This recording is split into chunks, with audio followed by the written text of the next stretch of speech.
You are listening to an exclusive on Pod Hub Network. Your city, your podcast. To the delight of this crowd, McClendon marches down the dugout steps with first base. McCutcheon's throw. The runner breaks to the plate. Here's the throw. Wow. He is out. The Buccos win.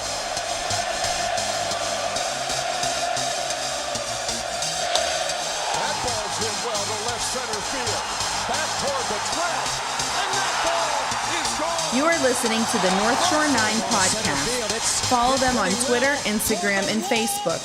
Also, make sure to watch NS9 Live every Thursday on Twitch and help support by becoming a patron. Let's go Bucks! Yo, yo, yo, welcome to NS9 Live. I'm your host, Anthony DiNardo. With me, we have Tyler and Jim. Everybody, what's up? Pirates win. I got a Pirates jersey on. I'm feeling frivolous tonight. Got me a Pirates hoodie on. Got a Pirates shirt on and a hat. There we go. We're feeling the love tonight. How about that? So what is up, everyone? Hey, 1-1 close to the 61, baby. What is the pace at right now? I don't know. I was just trying to think in my head right now. Yeah, is I can't like is that good, quickly. bad? How's this win translate? Hey, every win is closer. It's all that matters. I don't remember. I don't know what the record is. What even is the record? I just put it up. I put it up correctly as well. On pace right now for 62 wins. Okay. Let's go. Okay. Optimism right here, DiNardo. We're too pessimistic, Tyler. We said 61. What's wrong with us? And let's just remember there's a certain player back that's going to be worth like 5 wins himself. So at least. And that's starting from today. Yeah, that's at least. Brian Hayes is back. Looking good as hell. I don't know what to make of this. Like, he is just good. Yeah. I know it's just one game. It's the second game of the season, basically, for him, but you would expect the injury he had to come back and give him some time, but nope. No, and he looks comfortable, which is nice. He is truly, and it was actually, I think it was DK who said it tonight during the game, but he's truly an impact player. He impacted today's game in so many different ways. If he's not playing, man, and it was a 5-3 win, and he didn't really have any, he didn't drive in any runs or anything like that. But did the Pirates win without him? No. Yeah, probably the not. The Pirates are 2-0 on the season with Brian Hayes in the lineup. Yeah, that's on pace for 162 wins. It's one of those things where not only did he have a good game on the box score, right? 2 for 4 with a triple, but he did so many other things that don't show up in the box score that made a huge impact to the game. And he was a big reason why the Pirates won this game, and a really big reason why this game was a fun game to watch. So if there's anything to take from this, it's okay, this team can hopefully now be fun again for hopefully the rest of the season, because he definitely is he's special. I just had a random thought. It's the way it's looking. At this point, the Pirates might have one of the best top 3 players in their lineup in baseball. The rest of them are just so bad. When you go Frazier, Hayes, and Reynolds, I mean that's very competes true. That competes with the top of baseball. I mean, before they're all playing, before Hayes came back, DiNardo, we talked about it yesterday. I mean, Reynolds and Frazier are both up there in the top 25 in WAR and weighted runs created plus. So from an offensive standpoint, yeah, I mean, those top 3 now, it's not bad. Right. No, that's the thing. All the Pirates have had this year, it seems is Adam Frazier and Brian Reynolds. And that's it. And, Jim's joked about it before. We talked a little bit more on Starbucks this week too. How good they are and how pathetic this lineup is just shows how pathetic the rest of the team really has been. So now Brian Hayes in the lineup. And I know it's his rookie season. You know, he had like just the few, like 19, whatever games it was last year. Now it's 2 games this year. But like in this time span, we've seen Brian Hayes. He does. Like he actually does look like a special player. I'm not trying to come out here and like with just like short sample size and recency bias, like all this. Like he looks like a different player coming from like when he was coming from the minors and such. Like everything about his game, like, he does look special. So now him in the lineup, Colin Moran hit a home run today in Indy, you know, and actually he drove in Thrillip Evans. So like the both of them are actually coming up here soon. You know, right. Like the games are about to become fun again to an extent. Yeah, that's better way. Watchable. Yeah. And as a chat here also, we're talking about players. Stallings too. Stallings, yes. I mean, I want to say he's up there as far as MLB the way Reynolds and Frazier is, but like especially in his position and how well he's played overall, Stallings is definitely up there also. I mean, you don't really need to say more about Brian Hayes other than he took a curveball in on the hands, basically missed it, somehow still got the barrel there and hit it off the right field fence. That's an incredibly hard thing to do. Yeah, like it's all smiles with him. Like all you can do is smile, knowing that Brian Hayes is a Pittsburgh Pirate for foreseeably quite some time. Not 8 years, $100 million worth of time, presumably, but at least for maybe 6. 5. And like, I mean, 5. even and then in the field too. I mean, that play he made in that was the 7th inning. I think with runners on second and third, 2 outs. I mean, against most third basemen, that is a single into left field and it's 2 runs scored. But he was able to cut it off, dove to his left, got up, made the play. Just an unreal play in a great situation. And then the very next inning, Marte just with a blister down the left field line. Hayes somehow just reacts and gets to it. So no, it was a fun game to watch. I feel like I was kind of like all in spring training where I was like, all right, this dude's good. And he has not done anything to disappoint me. He is living up to the expectations. And I know it's literally 3 games. That's just like right. Like it's but it's we haven't gotten much since spring training, really. But it's one of those things where like it's not just like it's not just like one thing. Like he's doing everything good, and he looks like he just belongs. He looks like he's better than everybody else on the field. He makes everything look so easy, especially when he's playing at third base. He's just effortless over there. The key. Like that's the big thing too. I mean, he does. What's funny is you're talking about those plays, Jim, and it is incredible, but he doesn't even make them like look incredible. They like Brian Hayes pretty much makes those look routine. He's just that good, you know? I mean, obviously you get the plays like we saw in Indy this week where he was running and he caught the one ball over his head, I believe, in outfield foul territory. Like he makes the incredible plays, but the thing is he makes all the hard plays look routine and easy as well. That for like the most casual type of fan, like they might have looked at it and said, okay, no big deal. Because that's what Brian Hayes presents. Like that's how good he is. And we know the defense is there. That's definitely still there. It's always going to be there. But right, like just offensively as well.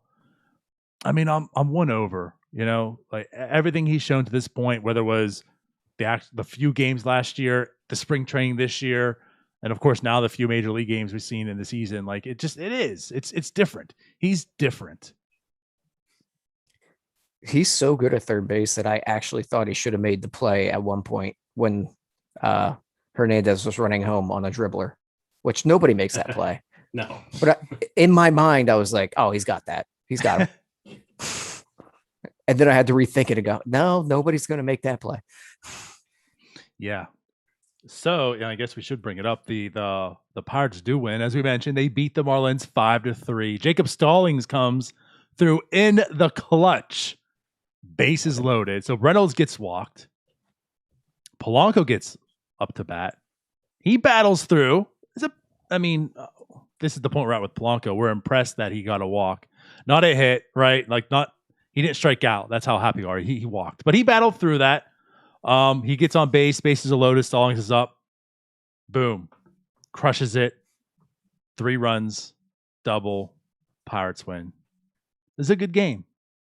Looks terrible on strike 2. I Now was about to say, you ain't lying. You ain't lying there.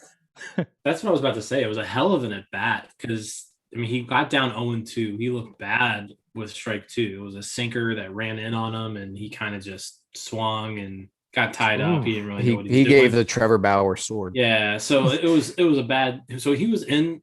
It was in the hole 0-2. Had already looked silly once, and he was able to then foul off some pitches. He got it back to 2-2, I think, is where it ended up at. And he got a pitch down in the zone and laced it down the left field line. 3-run double. The guy has been clutch this year, and this was just another example of it. So, yeah, that was. Obviously, that was the difference in the ball game right there. Was that a bat? Yeah, sure was. Yeah, and you're right. He has been kind of clutch this year. He's kind of taken over to a degree that Kevin Newman clutchness that Newman just like randomly had. Even last year, where he was terrible, like coming in the pitch hit, or he just happened to be the last batter up, and the game was won by Kevin Newman. I don't get it. That's kind of how Stallings has been this year a little bit. He's been kind of clutch. He's having a really good year. I know you guys have told me a billion times. Well, I sit here and say he's meh, but he's having a very good year. What? Tyler? What? Look, you can't deny that he's having a good year. Do I think he's that good? No, but he's somehow not hitting like Chris Stewart, which is fully what I expected. That's a good point. There you go. That's about as much praise as you'll get, I think, from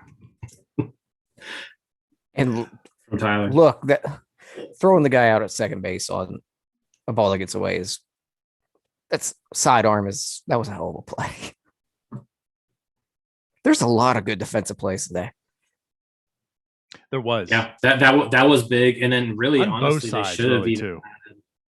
And then he would have had the other caught stealing too, but Newman. Was it Newman or was it Frazier? Yeah, Newman popped out of Newman's glove. Popped out of the glove because that should have been an out. Yeah. Pretty much everyone had a good defensive play other than Jazz. Yeah.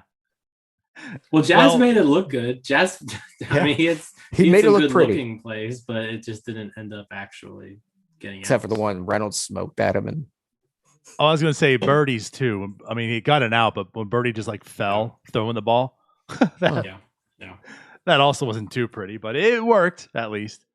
But and let's talk about our old friend Starling Marte returns. Seemed as if every ball was going to Starling Marte today. And because he's not a liability, he was making the outs, but that's another story. Freaking Colin Dunlap. What a loser. But anyways. I actually want to say something there because I kind of sort of defended Colin Dunlap earlier in the week, but yes. Today he was just being an annoying little shit. And I was just like, shut the hell up. You are just today. He was just going too far with it. Like, just shut up. You're wrong. Just take your L and just shut up. Like, he didn't have to say anything. But he was. I'm sorry for the people listening to this too, because we have to bring this back up again. But it just fires me back up. It does. And I know it's going to sound like here I am talking in front of an autographed jersey Starling Marte. Like, I don't know. I'm not really that guy. I don't really get attached to players. Like, people ask who my favorite player is. I'm just like, I don't really know. I guess Marte might be one of my favorites, and I have that. It wasn't really that I have that because I love him and he's like my favorite and blah, blah, blah. It was actually a good price, and that's why I have that up there. That's part of the reason. But I want to say, like, this to Marte, like, take the glasses off. It's not like this fandom and I'm a fanboy, whatever, talking about Marte. It is what it is. Like, Marte was a good player, and for him to talk and say like Marte was a liability and talk about by contract standards, which is the dumbest thing I ever heard in my life. He's a liability because he's the highest paid player on the Pirates. Well, he's undervalued. Like, he's underpaid. If he's in the free market right now, he'd get a lot more than that contract is worth, but somehow he's a liability. That's just the dumbest take. You get paid to talk sports, and you, like you said, Jim, you keep double downing it and owning it. And here we are now, 2-3 layers, whatever time frame it is, and he's still talking about Marte. Like, what an idiot. Anyways, I digress. Yeah. I've been fired up this week by some people.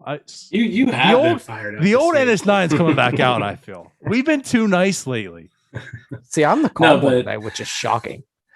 But he was just pissing me off. He was quote tweeting everything with like just random gifs, however you want to pronounce it. We've had that argument before. Like G's. So it's a G. Your random gifs of Marte making an error. And it's like, yeah, the dude played outfield for 8 years. He's going to make a few errors, but he also won 2 Gold Gloves and was like statistically the best defensive outfielder the Pirates have had since like Roberto Clemente. So just shut up.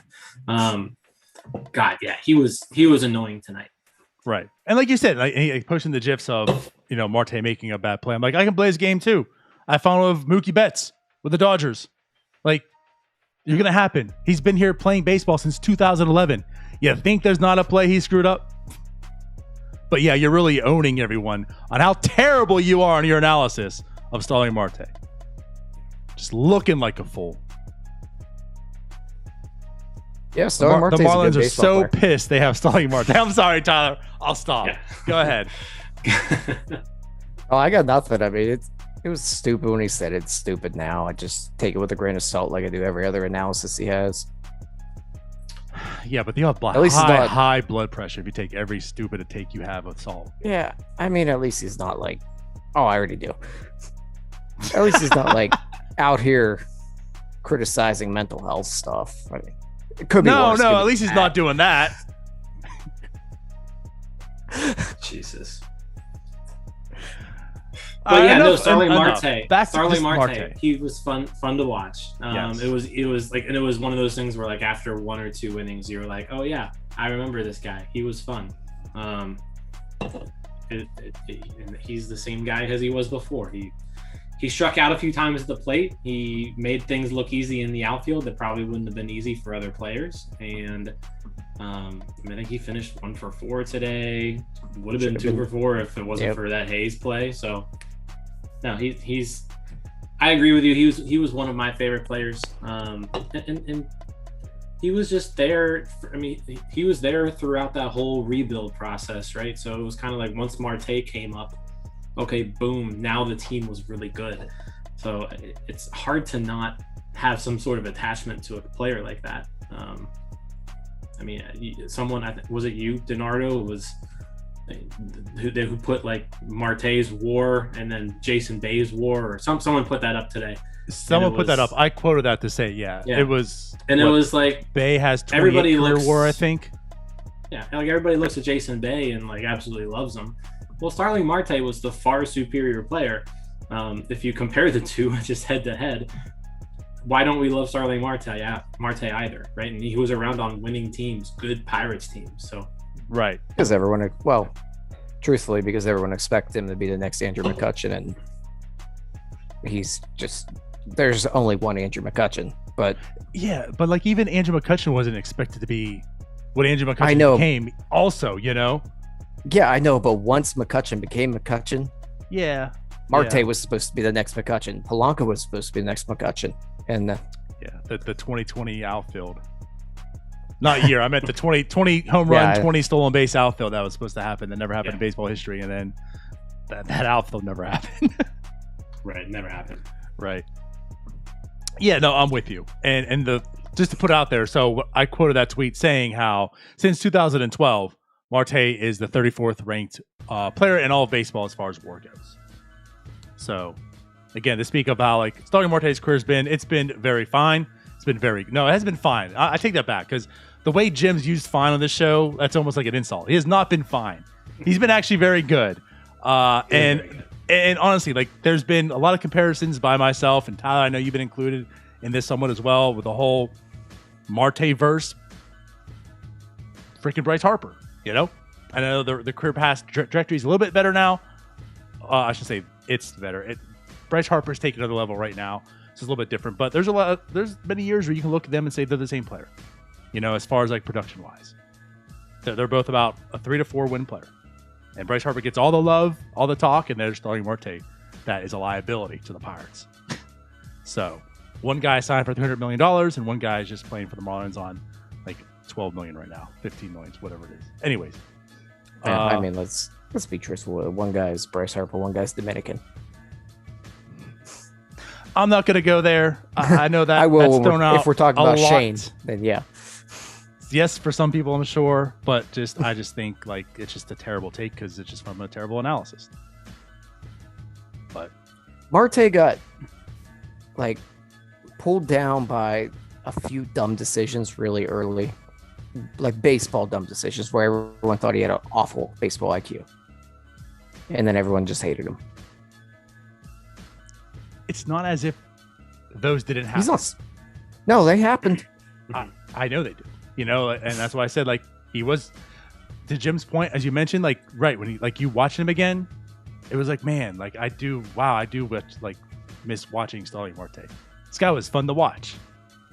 Now there was times just frustrating, and not just the bad plays like that, but when you would see like the pitch 3 feet off the plate that he's swinging at, sometimes like that would also frustrate you. Yeah, he had some frustrating moments, but overall, like the player he was a very good player. You know what he didn't do today? What didn't he do? Miss a damn sign like Eric Gonzalez did. Because that's who I'm assuming missed the sign, because nobody's bunting 2-0. Are you sure? 2-0 guy on first down 1, you're not bunting. With the guy stealing. That's one of the dumbest things I think I've ever seen. Well, not that dumb. We just watch Will Craig do something. But yeah, I'm not really sure what that play was. There had to have been some sort of mix up on signs. I don't think it just didn't make any sense at that point in the game either. You gotta be one of the dumbest players to try to bunt for a base hit 2-0. Or you miss a sign. Yeah, there was something mixed up there. Yeah. I was say, or you're Kevin Newman. Like I could see that possibly happening. That might be the best outcome. Kevin Newman up is the bunt. Yeah, because it's not like Kevin Newman's going to do anything other than single anyways. Best case situation. You think he's going to single? That's what I meant. Best case scenario. Going to pop up. Pop up? Wait, what? Chopper. Okay, sorry. He's going to chopper to hopper. There you go. Okay, so the game. So let's start. I mean, I know we started, but let's go ahead and get this over to the pitching side. So Anderson goes and starts today. It's been some rough outings for him, right? So what do you take about this start? I know it's the Marlins also. It's not the best team in the world, but they're not the Rockies either, right? This isn't like where it was Brubaker and Keller over this weekend facing the Rockies, and because they shut him out, you didn't know if it was good or just the Rockies suck. So this is an MLB offense.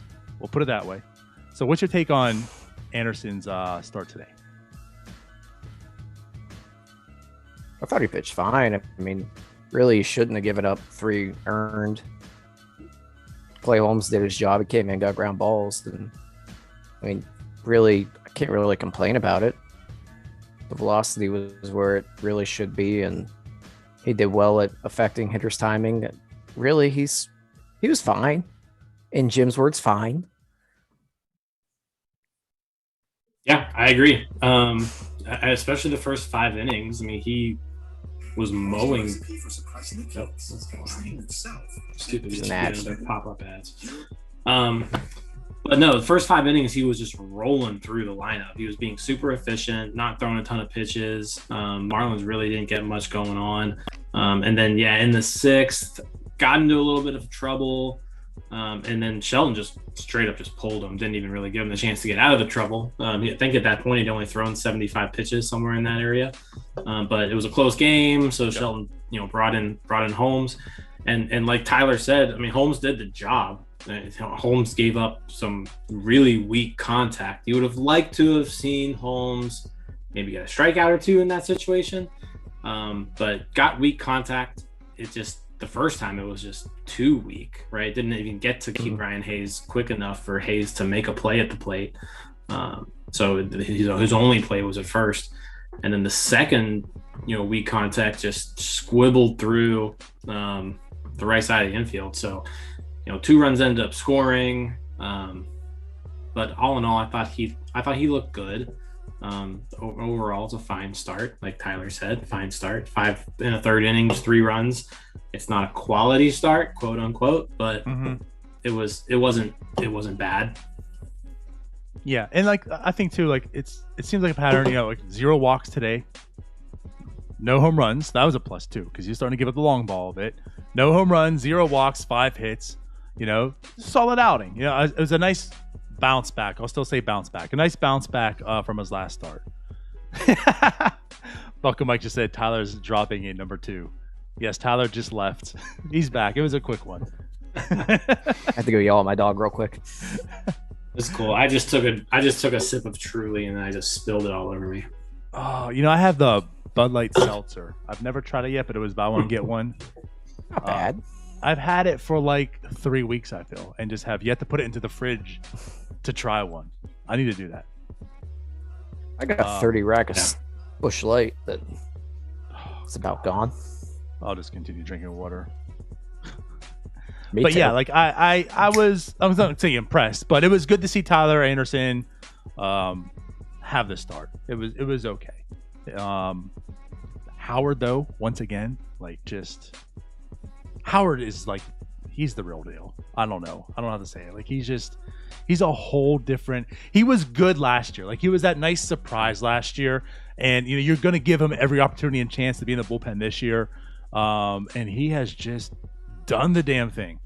Like, I know it was early in the season. It was like, wow, he's striking out. Like his whiff rate's like 50%.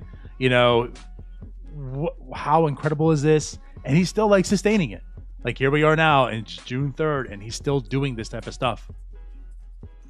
This is really good stuff, man.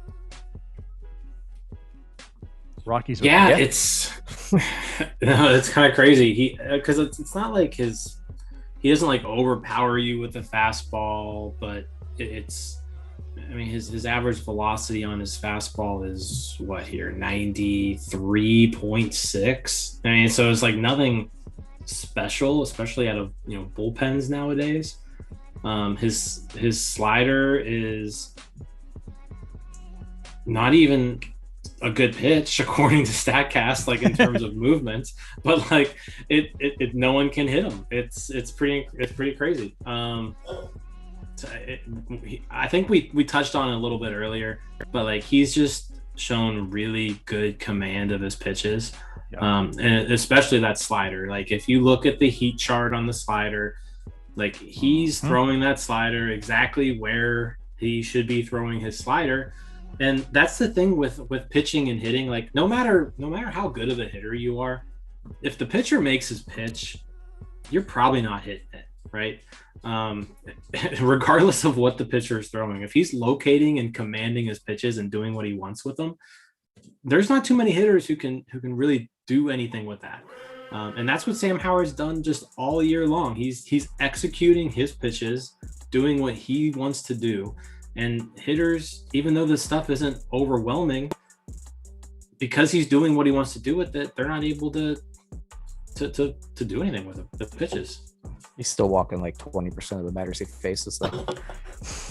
Yeah, like that's a concern. That's a bit of an issue. But it's almost totally different styles. But what I'm going to say here is that's almost like Crick, where at the end of the day, I'm not talking this year, but when he was good. Yeah. Like at the end of the day, his walk rate's up, but the only guys that get on base are the ones that walk. And that's kind of like with Howard. He has like this high walk rate, but I can live with it because that's pretty much the only guys that are getting on base is who he walks.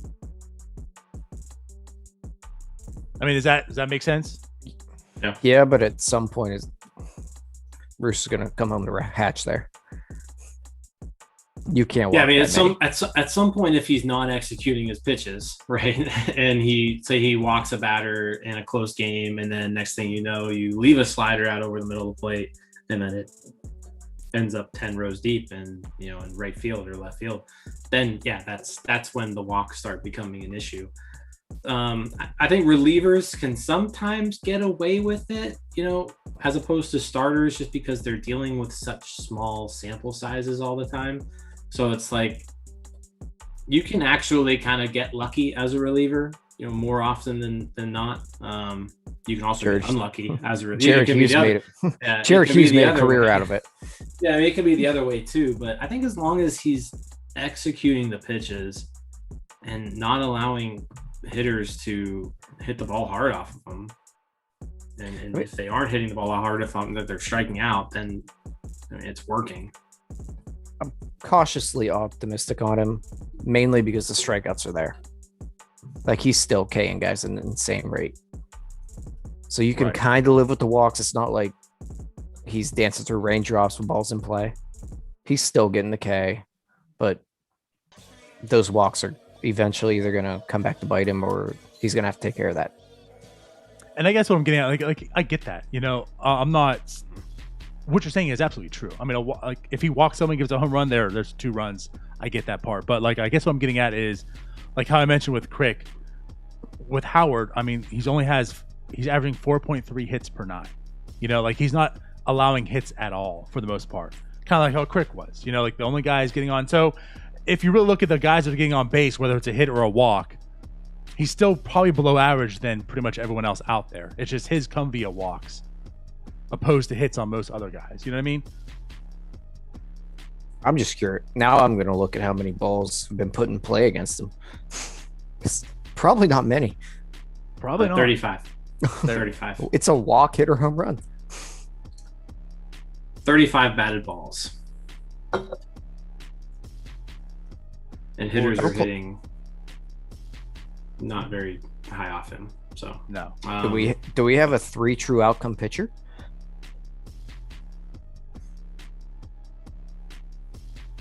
I mean, that's fine. A 3 true outcome pitcher would work out really well, because you're not going to score too many runs if all you're doing is walking and getting hit by a pitch. So if that's who he is, then that's fine. And his walk rate is in the bottom 1% of the league. So as like Tyler says, that is a little concerning. It's also twice where it was last year.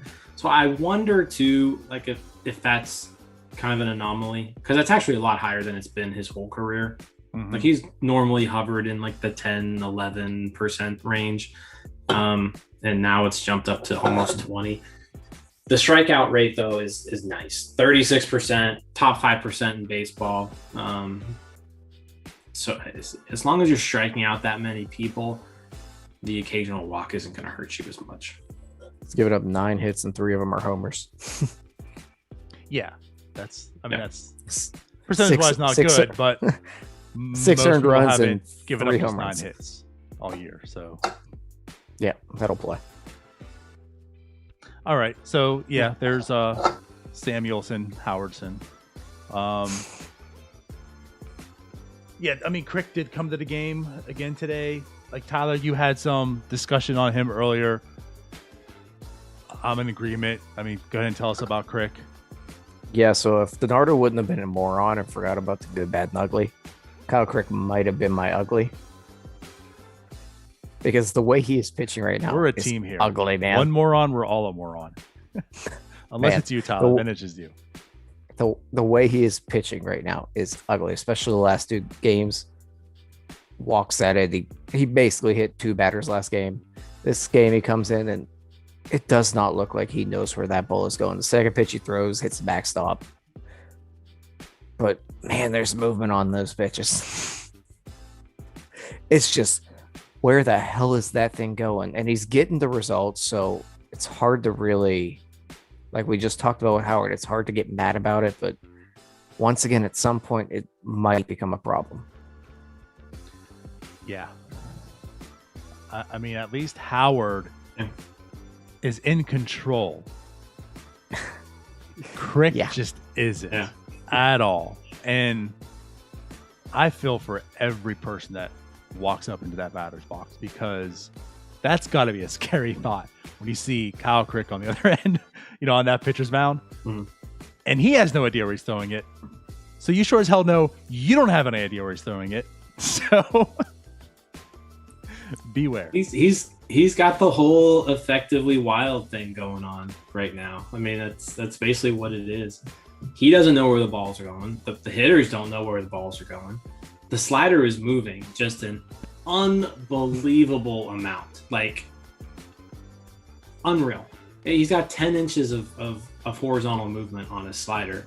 It's arguably, I haven't looked at recently, but I think when we last checked it, I think it was the best slider in baseball. Like it was, that's where it was. So it's he doesn't know where it's going, but it just moves so much that at times, as long as it's just somewhere close, the hitter's going to just swing and miss at it. He is getting on the mound and just spinning the shit out of the baseball. Yeah, he throws that slider almost 60% of the time. I feel like in his brain, he just goes, "You know what? Let's just see what the spin rate's going to be, and let's find out where it goes." Yeah. That's what it looks like sometimes. But you are right. I mean, it looks really, really good. It is like the eye test looks good. When you look at the numbers and everything, like it tells you it's good. But when it's 2 feet off the plate, you know, I mean, it the moves first pitch crazy good, but that's not going to do you any good either. That first pitch he threw, I was like, "Oh shit, he hit another batter," and then it's like, just drops right in. I'm like, "Ew." Yeah. And then the next pitch, he hits the backstop. Right. That's Kyle Crick for you. He also hasn't given up he's only given up 3 hits this year. Like, that's kind of insane. Am I reading that right? Am I reading that right? You probably are. I could look, but not to cut you off here, but I talk about numbers. Yeah. Actually, what's funny too is like his walks are down this year, opposed like for the past 2 years. Also, How many guys does he hit this year? probably more than is allowed. Only a hit. couple. He's hit 3 guys, and he's allowed 3 hits. Yes, Yeah. Jim. He's allowed 3 hits. No one has hit. No one has a hit against him against his fastball. By the way, That's a Will Crow stat right there. hitters are 0 for 14 against his fastball. They are 3 for 28 against his slider. It's insane. His slider has a spin rate of 3,300. Yeah, that's just crazy. Fine, Tom. And I don't. Yeah. we're gonna get into a topic here in a second, shortly. I'm sure as well. But like, What was it? What was it today? By the way, let's look and see what it was today. if I just that want is to. I'm also curious. legal, like that's just crazy. We should just like have 1 week episode of Jim looking at StatCast and going, "Look at this stat." It's All right. it's crazy. I love StatCast so much. So today, God, there was a lot of pitchers used today. I'm still scrolling. Okay, so his slider today was averaging It was actually above 33. average. 82. It was above. Yeah. It Yeah, maxed I out was at curious. 35.26. That's insane. Dear Lord. Insane. Dear Lord. I mean, How do you honestly, how do you spin a ball that much and not throw that hard? I don't know. I don't know how you do it. That's how he ends up with the I don't know highest if he knows how he moving does it. slider. It's how you end up with the highest moving slider in baseball, I guess. Someone get this guy on Pitching Ninjas podcast so I can just see the grip, just for fun. Or North Shore 9, that's fine too. Yes. There you go. Yeah, what are you doing, Tyler? You moron. Yeah, but he asked better questions. Well, step your game up. Oh, don't worry, I'll black out. Yeah. So the pitching today, again, Kyle Crick, like, just is doing it. We're still kind of just like not sure how, but it works. Like you said, effectively wild is the best way to put it. That's exactly what he is. Whereas like Howard he's in control of this stuff. No one can hit it, but he still walks people. He actually, that's what's funny is like, I guess if you think about it, he walks more than Kyle Crick. How? Yeah, I don't I think know it's because probably, you watch what I think it each of them is? pitches like no. It's probably because Crick's stuff is just better. Like Howard, they're both throwing balls swinging out of the strike zone. It's just with Crick, they're swinging more. Maybe I don't know. I mean, It's got to be it. I mean, I'm sure we could look into it here. Not right now, but Good it's just Lord, funny. I Like, wish yeah, Fran- like Howard perfectly, like his plan is to a T. I really wish Francisco Liriano was like a rookie right now Why? with Statcast and the way the game has changed. That slider would be so unreal. That's a guy. I know you. I've talked about this before, and it's not really like the guy, but you know how they always have like if you could change one person's history or take away one person's injury, I'm sure there's plenty more. But like that also is a guy. I'm real intrigued like what Francisco Liriano could have been. Like had he not had that Tommy John earlier, and like then his career just went like down the hill, and then was revived with the Pirates again, because he was so nasty coming up with the Twins. That changeup and slider combo. Plus, you had the younger Francisco that threw upper 90s. Mm-hmm. God, he would be fun right now the way the game's played, where it's try to elevate, I mean, like Santana. and we don't care if we strike out. Liriano. Yeah. That was sexy. When guys are actually trying to put the ball in play. Yeah. He But would be anyways, fun. I don't know how we got there. Maybe we should get back on track. Yeah, my bad. Jim's just Um, scrolling down. I'm literally just looking at spin rates on sliders. I for knew him. it. I knew it. Tyler, So it's done. So like Trevor Bauer, for example, who is like world renowned at using sticky stuff right now. Kyle Crick's slider is 300. It's like about 350 RPMs more than Bauer's. Like it's 10%. It spins 10% more than Trevor Bauer's. I mean, And world that's a- renowned is relative compared to Garrett Cole. But I'm just saying. And Bauer's slider is in the dark red when it comes to movement. So Crick, I mean, that's a good slider. And Crick's is outspinning it by 10%. I guess I'll put it this way, to Jim's credit, like I think Garrett Cole was like the poster child, like when the whole Astros thing blew up and everyone's like focusing, and of course us being in Pittsburgh market, that was heightened to an extreme extent also. But I just feel like Trevor Bauer has definitely taken it a whole nother level. Like he's made this, I don't know, cool's the word, but like to the common fans even, like, oh wow, this is a thing, and like what he does and spin rates and blah blah blah. And I mean, I love Trevor Bauer. I think he's great for the game. See, I was talking more about like sticky stuff. Oh, well, Garrett Cole's slider, You were 2700. segueing. Tyler was segueing. Garrett Cole stuff, 2700. It's about 20% less than Crick's. Was that like a week ago, 2 weeks ago, before a memo got This sent is out? over the course of the year. About a week Yeah. ago. I wonder how that changed. Yeah, over the course of the year. And Cole's slider also in the red. Yes. Yeah. Probably But changed recently though. those RPMs have been dropping a little bit here. I wonder if there might be any correlation, because MLB did impose something today, and there was an article that we'll talk about a little bit here also. But yeah, MLB is like really attacking this.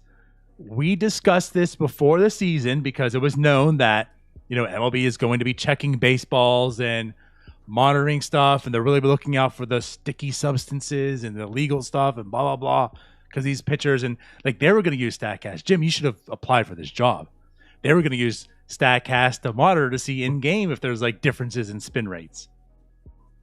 And I think all of us kind of felt like, yeah, hooray, MLB's doing something. Probably nothing going to really come out of it, but here we are today. MLB has pretty much announced like they're on it. If you are caught using, I say this loosely, this illegal substance, you're going to be suspended 10 games, right? I still don't know how and who and when and how, what. And this is going to be enforced and what they're going to utilize to do it with and all that, I guess that's still out there to be found and seen, but sounds like they're doing it. And Garrett Cole pitched today, and he got lit up, and his RPMs were down.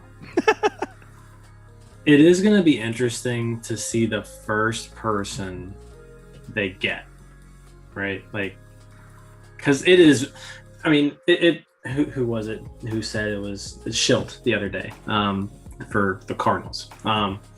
It's the dirty, quote unquote, dirty little secret, right? It's not really much of a secret anymore, but everybody does it. I mean, it's blatant too. Like, if you're actually looking at the broadcast, you can blatantly see almost every pitcher do something, whether it's going to their glove, touching something on their glove, touching something on their hat, right? Everybody's using this stuff, right? So, and that was the point in the Cardinals game, is like, okay, everybody's doing this. Why are you picking on my one guy, right? They took his hat. They confiscated the guy's hat. It's like, everybody's doing this. Why are you taking my guy's hat when you're letting everybody else do it, right? So I think that's what's it's gonna be a problem, because at some point they're gonna get that first person and they're gonna suspend them, and then you're gonna have all these coaches. You're gonna have their coaches. You're gonna have players union maybe even be like, "Hey, you allowed us to do this forever," and all of a sudden you're just telling us we can't do it anymore. And if we don't, we're suspended 10 games. 10 games is a pretty substantial suspension too. That would cost a lot of people a lot of money. The players union is not going to be too happy about 10-game suspensions being thrown out now randomly to people who have been doing this thing forever, and baseball has just been letting them get away with it. I agree. And I mean, money-wise, yes. As far as performance, I mean, as a reliever, it's a little bit different. As a starter, I say one start, because you'll probably just start the 11th day. You're really not missing 2 starts, I'm sure, but that's still a start that's gone. As a reliever, that's still 10 days. That's a big thing. I mean, if you had think about this team if they didn't have RichRod for 10 days. Like even as the Pirates, if they didn't have RichRod for 10 days, well, that's it. Like the 3 games that the Pirates could have won, that's out the window. So, and speaking of RichRod is one. RichRod is somebody who, like, if you are looking, he's a blatant user of this stuff. So it's kind of crazy to see. I'm just curious to see where this goes, because it is an issue. Like, you've got these pitchers who are now spinning the balls unlike they've never been able to spin them before. And baseball's main problem right now is hitters can't hit the ball. How do you fix it? Well, let's have the pitchers not spin it as hard. So it's a fix that they could do. It's just a matter of, okay, are without changing the game? Yeah, are they going to have the guts to actually do it? I think it's one of those things you got to enforce at some point. But I like the way it's been, where it's just, if it's blatant, then yeah, let's do something about it. Like back in the World Series when Charlie Morton's go into his mouth every pitch, touching his double bubble gum. Like, no shit. Or like guys just going to the glove all the time. But like sunscreen and rosin, how are you really going to enforce that? Guys wear sunscreen. Rosin bags on the mound. Good luck. Yeah, no, that's true. And I think so. Maybe since we're talking about this, maybe Jim, you're the one that brought up the article. If you want to bring that up and maybe discuss what a person who has us blocked, by the way, wrote about. He doesn't How have does Travis Sawchik block us? Like, I want to talk. I want to have this out here on the public as well. Travis Sawchik has us blocked. I don't understand why. Like, there's plenty of people I'm sure that have us blocked because of the old NS9. I'll put it that way. We've been a little bit calmer now. And it's probably been also to put that out there, it's probably been there's definitely a direct correlation. Ryan's no longer with NS9 and we've been calmer. if you haven't noticed, a lot of the chirping that happened from NS9 started from Ryan. So, and then if you look at his personal account now, since he doesn't have NS9, you probably see that Ryan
directly contributing to not having the other stuff.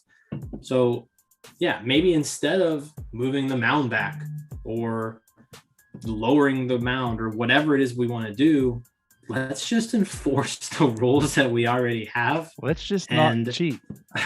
Yeah, let's just not cheat and do what is already in the rule book and see what happens there. So I think that's I'm really curious to see where they go with this, because it seems like everybody's doing it right now. Everybody's doing it. And that first person who gets everybody's doing it. That first person who gets hit, is going to kind of be like the sacrificial lamb. And then I'm curious to see kind of just where it goes. Is it something where they just do they continue to enforce it? Or is it something where, like, remember back 10 years ago, they made up that rule where you couldn't leave the batter's box, right? And it lasted 2 weeks. It lasted 2 weeks, right? And David then they're Ortiz like, said, screw it, who cares? Yeah. Watch me. Yeah. They were like, who cares? We don't care anymore, right? So it's just curious. Is this something that baseball is going to actually enforce consistently and actually make a change to the game? Or is it the flavor of the week? They're going to do it for a week. They're going to do it once or twice, and then they're going to stop. I mean, is this what? Just ban pine tar from dugouts. Well, Yeah, it affects the hitters a little bit, or just let the equipment managers handle that part of it. yeah, but if it's equipment managers that are handling that part of it, I know. then Well, then you're a damn near $1 trillion industry. Just throw someone in the dugout to be like, let's not do that. wait, what? They're already Hire somebody, pay someone else on payroll to do something? No, Tyler, we're in the wrong business here. We're cutting people. Throw someone in the dugout, throw someone in the clubhouse Tyler, just to watch and the make sure, hey, A's- they're not putting pine tar on their glove. The A's can't afford sandwiches other than cheese and lettuce. The Cubs can't even go to hotels, and you want to hire someone in a dugout. You have a point. Anyways, That's true. We've got teams serving their players cheese on Wonder Bread. I don't know if Wonder Bread's even it. They might be hoping for Wonder Bread. But really, though, That's why don't you just throw someone in there to monitor it, make sure they're not putting it on their glove? Check their glove before they go out every inning. Who cares? Just, if you really want to stop it, do that. So Well, I think I the do issue think that you're it's- going to have with in-game enforcement is it's still going to take away from the whole pace of play thing, right? Like, Do it in Can you- between innings. We have long enough commercials. Yeah, to put your glove in a lockbox. Literally, just have a guy. It's like before the holding a inning. key. All you get, have the pitcher go out there, show him his glove, go to the mound. We're done. But what about the hat? And what about the arm? Or Check what it. about whatever next Don't is going to be? You know? Or like everybody that has long hair that goes back there all the time. Now every pitcher's wearing stirrups, and it's in their stirrup, and they got to At that fix it. point, it gets very obvious. It just keeps falling down, man. I can't help but have these 5X stirrups. The equipment manager doesn't have any extra that fit. At some That's the point, thing, it becomes like, it- obvious. it's even really obvious right now. It's That's- just they don't care.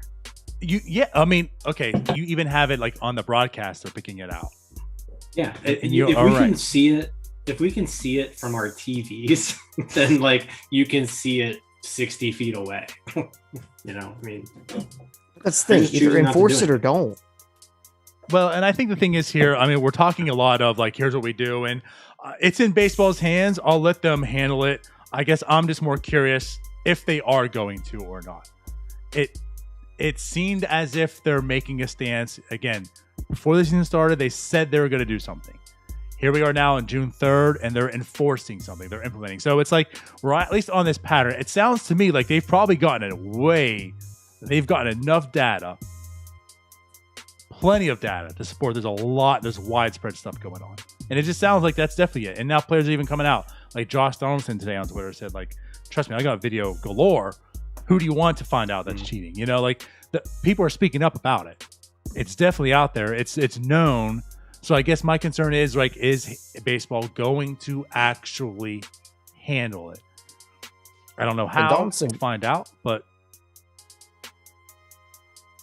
Donaldson got into it with, I think, Dallas Braden on Twitter. Yeah.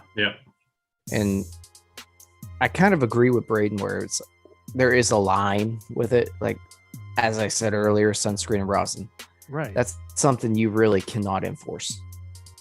But like when we're putting damn near Flex Seal on our fingers, that's another thing. And that's the thing. Like, it seems like more and more pitchers are doing the Flex Seal stuff. It's like that's where I don't know why I said Flex Seal earlier, but because it works. Right, because we're pushing. It's just they're just pushing and pushing and pushing the button further and further and further and seeing how far they can go. And these balls are now spinning at rates that are just insane.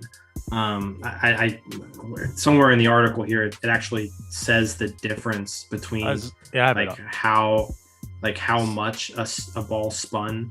So a four-seam fastball with a spin rate of between 2250 and 2350, which really isn't much, especially these days. Balls are hit 264 at batting average. When fastballs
That's not sunscreen. So, that's not sunscreen. Yeah, sunscreen and rosin. That's not sunscreen and rosin.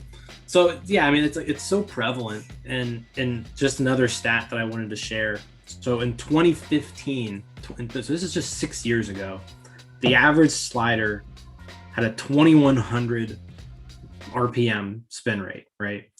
This year it's at 2458. So the RPMs per miles per hour has jumped about 5, which means you're now looking at sliders today compared to sliders 6 years ago. 6 years, right? That's nothing in terms of baseball. Sliders are spinning 20% more now than they were 6 years ago. I mean, that's not like a little thing. That is a substantial number that has occurred just in this recent time frame. And when you look at it, that's when we started seeing this whole uptick into way more strikeouts, right? It's now gone to the point where like we've reached a tipping point. It's getting out of hand. We know what the problem is here on the pitcher side of things. Let's just crack down on this thing. See if we can bring baseball back to 2015 and see if that fixes it. Yeah, I think it comes back to the cheating kind of went too far. It's the same thing with the Astros, where when you start using cameras and technology, it goes too far. When you start using stuff that's not readily available, it goes too far. Because like you mentioned, like rosin and sunscreen, I mean, that stuff has been around on baseball fields for 100 years, right?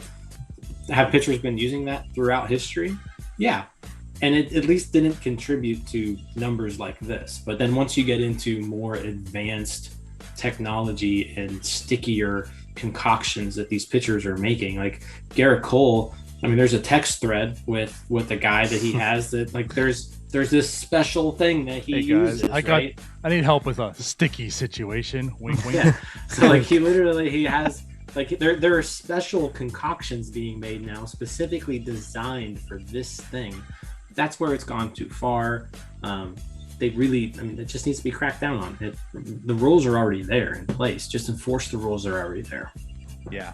Something I wanted to bring up because I think this is where it hits home in this sense, and not to throw this person under the bus by any means. I mean, it's not even throwing him under the bus, but there was a trade that was made, speaking of Francisco Liriano, with the Blue Jays. And I think this is like about the time where spin rates started becoming somewhat of a household thing, like people understanding and learning like what the spin rate is and the meaning of it. And Chad Hutchison, shout out to Daniel Neal, big Chad Hutchison fan, right? Like the trade for that. He was kind of like, again, not the poster child, but for the Pirates world, like the spin rate. Like he's got great spin rate. He's gonna come to the Pirates. They're gonna fix him. They're gonna change him. This and that. But like if you're looking at Chad Hutchison, right? And the reason I use that is, again, like he was like the first, I think, person that really I tied spin rate to in that sense. Chad Hutchison's spin rate in 2016 on his slider was 2584. And like this was the poster child guy. This was like the guys, look at this spin rate. 2584. What did we just say about Kyle Crick? His name was Drew. Did I say Chad?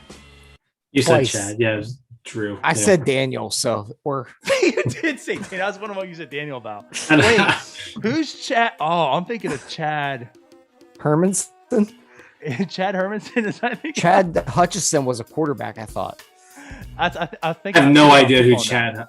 I have no idea who Chad Hutchison is. Chad Hutchison. I think he was a quarterback for the Cowboys, I think. And I think it was Hutchinson for him. Obviously, there's not too many Hutchisons. Drew Hutchison. So Drew Hutchison, which is actually my brother's name.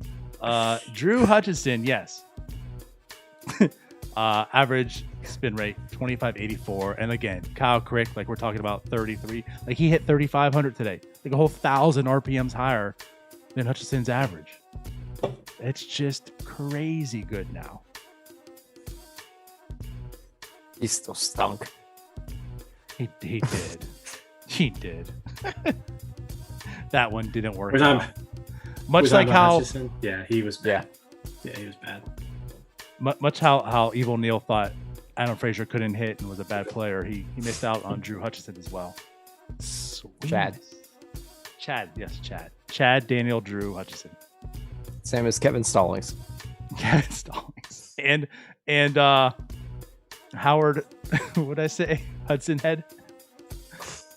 Howard Head Was or it Howard I don't Head? know what you say. I don't know. No, you said Samuelson. Hunter Head. Hunter, Oh. yes, Hunter Head. Yeah. Yeah. We love names on this show. So anyway. I'll go with them. But yeah, I mean, I think like we talked about the spin rate stuff. It's out of control right now. And as I said, read that article if you haven't. Really, really, really good article. Really well written. Good reporting. I love those long pauses where me and Donardo catch eyes, and then it's like, all right, just wait for Jim. Yes. He'll save the day.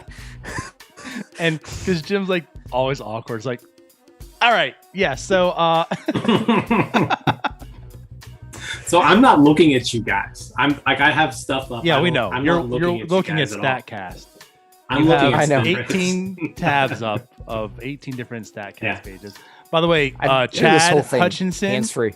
was a former quarterback for the Dallas Chicago Cowboys? Bears. He played for Dallas, I feel like. No, it was the Bears and the Cowboys. All right, Also big a win here. former MLB pitcher for the St. Louis Cardinals. For the Pirates. Never mind, not the Pirates. Am I thinking of Drew Henson? I don't know. Or Drew Henson was Michigan.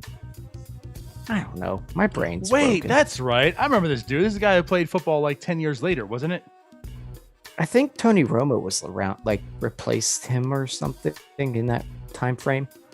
Yeah, he was in that really bad, awful stage of 2002, he was Dallas. a 25-year-old rookie. Drew Hutchison's only 30 years old. No, we don't want him. Not anymore. I wonder what Let's he's catch up eyes to. again, Tyler.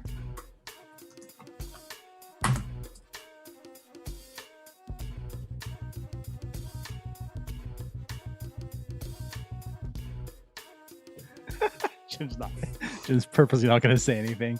Fine, I'll break the ice before we lose everyone listening. I'm not So going we're to like, like, what's what's happened about to my breaking the ice podcast 5 app? times. What's wrong with my app? Yeah. So I guess, is there anything more we need to talk about on that article? No, but Drew Hutchison's in AAA for the Detroit Tigers. Are you Drew Hutchison. serious? Yeah, he's actually a start. He's in the starting rotation. He's made 5 starts this year. I didn't know he's still in it. Was he with the Phillies? I feel like the last I remember seeing him was with the Phillies. He Was was, with the Phillies, I actually don't know. playing for the Phillies, yeah, in 2018. Mm. I didn't know he's still around. How about that, Great job, Chad. Daniel? Whatever. All right, this was has closer. gone bad. we can't stay on track on anything. All right, that article. Anything else to say about the article about baseball and cheating? Let's go hand in hand. Maybe next time we'll think before he cheats.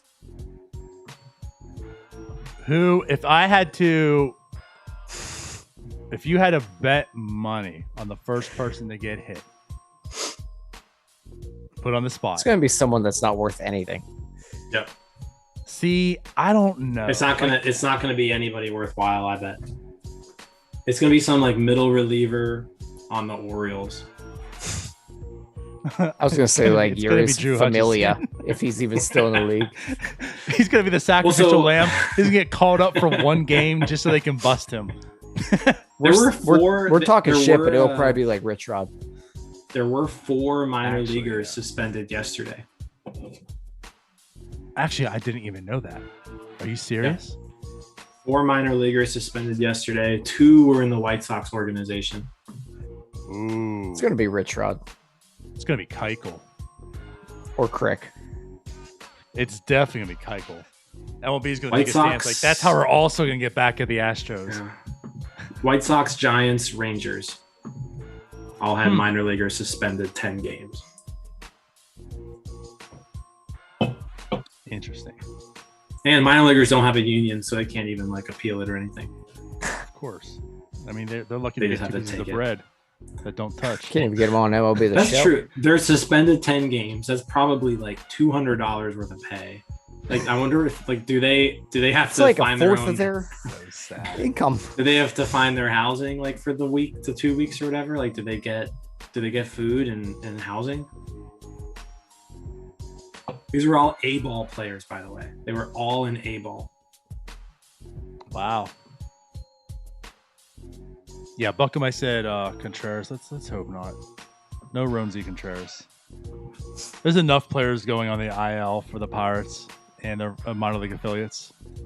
We don't need suspensions now, too. You ain't But I cheating, don't know, you ain't trying. Tyler. I don't know, Tyler. Like you say that, and I got a sneaky suspicion. Like it will be RichRod. It has to be. It's going to be RichRod.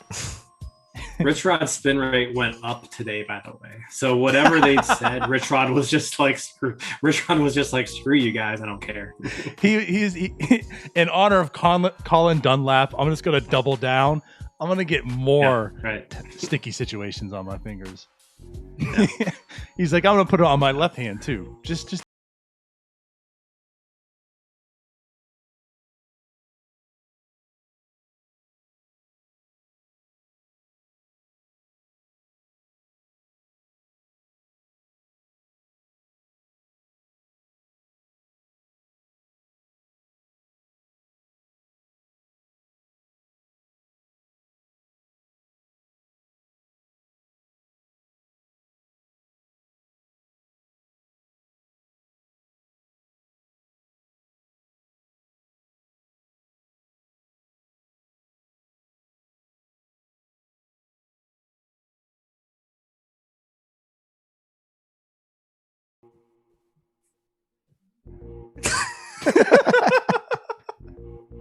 All right, this show's clearly off the rails. All right, so we'll be back next week. The Pirates play the Marlins again.